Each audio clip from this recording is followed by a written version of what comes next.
Hey there, friends. This is your build discussion video for my Mando helmets here. Made a lot of progress in the last week. I have both the helmets built. I think I mentioned this before, but the video is going to focus on Boba Fett over here. But I will show some fun finishing on this guy because I sealed them differently. I'll get to that in a minute, but let's talk about some of the details on these helmets. Pretty proud of how they've come out. I've added all of the sort of trim and this little circle thing and the ear adornments for both helmets. The newer version, the Mandalorian, he's got a much simpler and symmetrical ear thing. So that was really easy to put together. And then he also has, oops, let me just show. He's got this stripe down the middle, a band across the front there, and then he's got this vent thing in the back. Boba Fett has one too, it's just slightly different. Boba Fett has that detail in the back. I actually did this wrong, and I redid it. I goofed up on this part here on the helmet.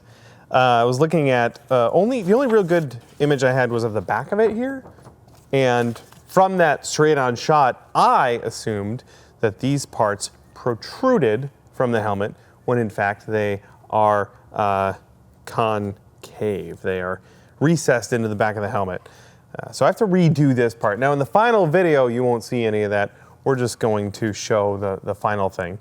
But right now, I have to try and take this part off so that we can proceed with the correct one.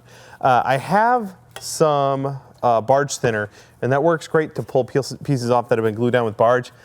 However, this piece has been there for about 5 days, so I don't know how well it's going to work. So let's find out. Here goes nothing.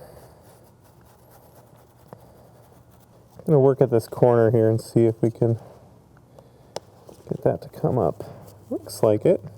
Oh yeah, we're slowly making some progress there. I'll just keep working at that part.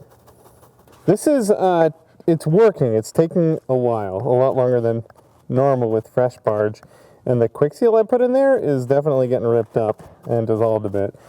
This piece will be replaced on my helmet, so I'm not worried about that. Just know that if you use barge thinner on quick seal, it is likely to dissolve it and rip it up. Ta-da! That did not go in the trash. So yes, here is the new version, and I'm much happier with it. He's also got the ear things, but his are not symmetrical. This one is much different, and it has his rangefinder. And it moves. This is probably the part I'm most proud of. Boop. The rangefinder just has magnets in it. So there's a magnet on the pivot, and there's 2 magnets in here so that it gets sandwiched between them and stuck together. And then it wants to pivot around that magnet part. The main reason why I wanted to do it this way is so that I could take this off for painting, right? And then just plink it back in there when it's ready to go. It's also a really good feature if you plan on traveling with a helmet. Something like this in your luggage will be prone to snapping off. Nobody wants that. Making it removable seems like the best option. And the magnets I used worked really, really well. Just little neodymium magnets. I didn't need much. They're about 1/4 inch thick and about 1/4 inch in diameter.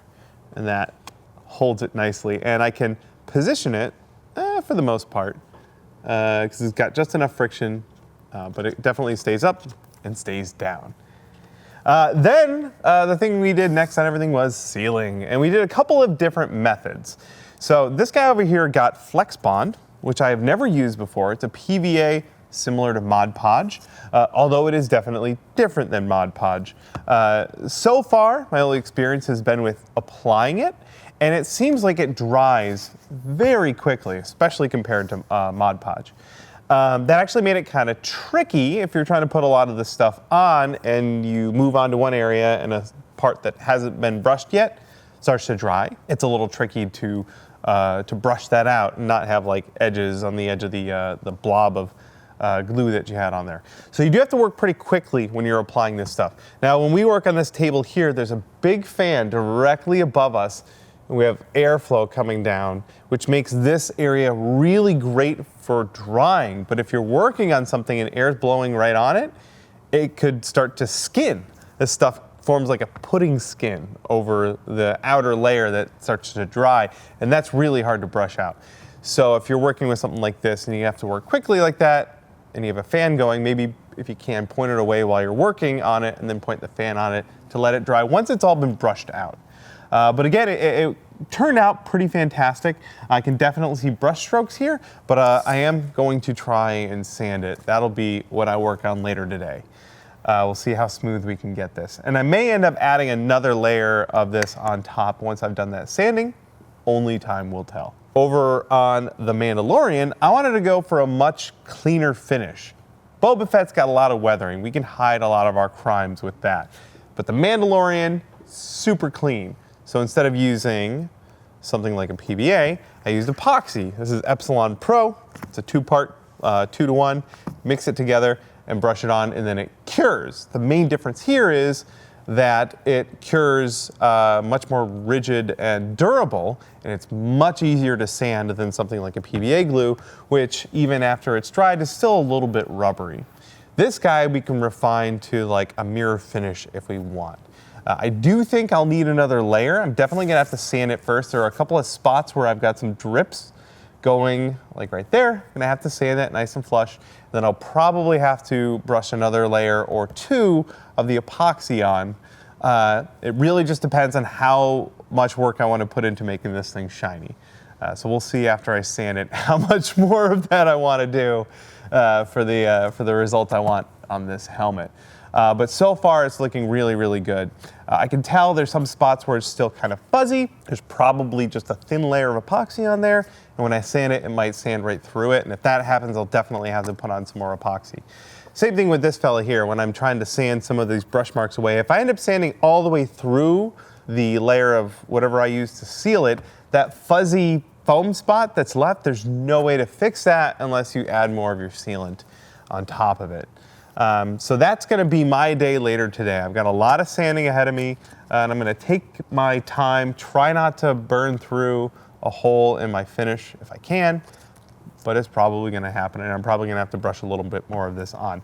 But my plan is by the end of today to have both of these guys ready for priming if I can, but we'll see. If I have to brush on more epoxy and wait for that to cure, that might take another day. But that's just the game we play when we are building two helmets at once. This thing in front of me here, I want to make a quick point about the epoxy. Like I said, it's a 2-to-1 ratio by volume, or like 43 to 100 by weight, if that's how you roll. However, it's an exothermic reaction. When you mix them together, the reaction generates heat, and as it gets warmer, the reaction gets faster. So what I like to do is mix this together in a cup, and then I'll make a little boat out of foil or whatever, make a big tray, like a big plastic tray would work. And then I pour all my epoxy in there to spread it out nice and thin. It'll stay cooler that way and it won't kick as fast. The real bummer is when you're like brushing on a layer of epoxy out of a cup and it starts to kick while you're brushing it. And if you brush a streak on that's like half kicking, it's gonna leave a gnarly thing on your surface there that'll be really hard to get off. So yeah, making a little boat to spread out your epoxy so that it cures slower during application. This is always a really good idea. And of course I've ended up with a sort of slab of epoxy. It's kind of stuck there, but there's this like slab of flexible epoxy in there. That's kind of cool. Anyway, no need for that anymore. These are my helmets, and I'm really proud of how far they've come. I think that we'll have one more discussion video for you next week when these are all completed, and I have a lot of work to do between now and then. But look forward to some sanding, a little more sealing, and then finally a whole bunch of paint. This guy is gonna be quite a chore because the paint job, the sort of stock Boba Fett paint job, is actually super, super complicated. There are many layers here. So I imagine that's probably how I'm gonna spend at least a couple of days next week working on this fella here. Mandalorian, as far as I can tell, is like 2 colors. That should be a lot simpler. I say that now, we'll see how it goes next week. That'll wrap it up for my helmet talk this week. I hope you enjoy the progress we made. As always, if you have questions or comments about the projects, please leave them in the comments. Happy to get back to you. And as always, thanks so much for hanging out with me in the shop every week and for supporting everything we do here. It means the world to me and to all of us here at Punish Props Academy. We couldn't thank you more. That'll do it, and I'll see you next week when we have some finished Mandalorian helmets.